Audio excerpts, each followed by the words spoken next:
Minister, my question is around the waiting time for scoliosis surgery.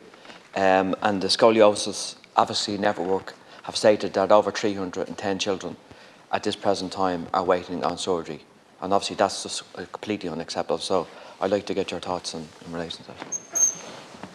Thanks, Deputy, for raising this, and I want to agree with you that the waiting list for both scoliosis and spina bifida are not acceptable.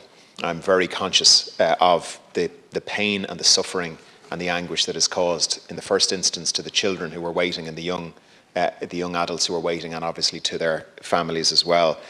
Because of that, I committed €19 million through 2022 and this year to tackle these lists. Our goal is very clear, which is to reduce the amount of time anyone would wait where it's clinically appropriate for them to have surgery, that they would wait no more than 4 months. And I think there's broad agreement on that target.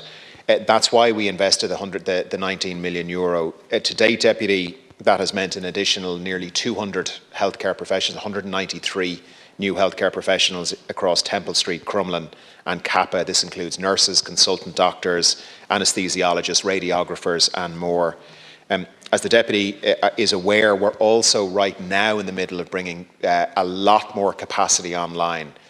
CHI have hired a lot more people, there's a lot more surgery happening, but importantly there's another wave of capacity coming online at the moment. It includes the 5th operating theatre in Temple Street and a second MRI in Crumlin, and it includes more beds as well, 24 beds in total, 20 already open.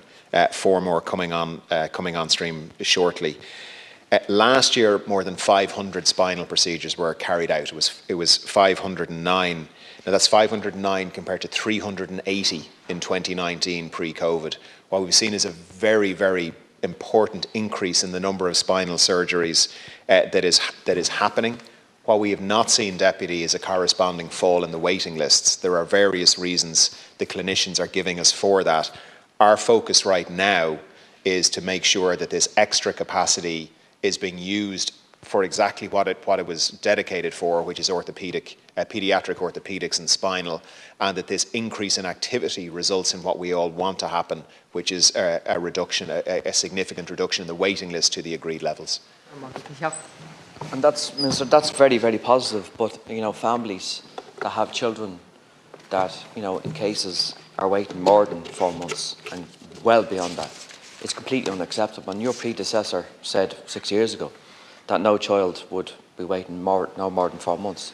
But obviously that's been breached on many, many, many occasions. So you can understand if you have a child that's been waiting on this surgery that could be revolutionary for that child, is that's not happening, and it's continuing to be frustrating for them families. So it's all positive what you've said, but I suppose the litmus test for families is the intervention and the waiting times when their children can get the surgery. But it clearly is just not happening quick enough. So can you give reassurance to them families that actually this surgery will happen as soon as possible?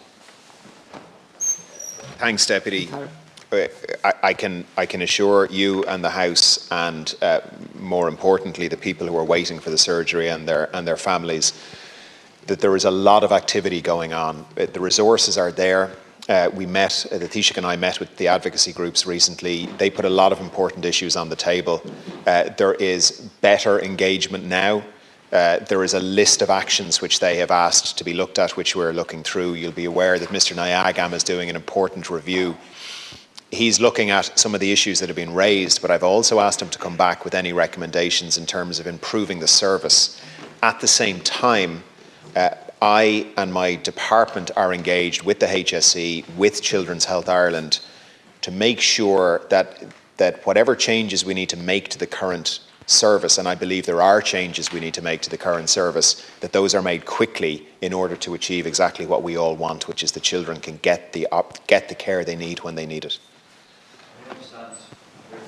With Dr. Nyagam is ongoing, and obviously it's looking at the broad spectrum of improving services.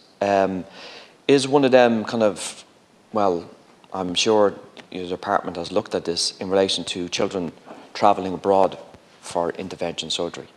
I know that can be slightly complicated in relation to the nature of this surgery, but has that been actively looked at?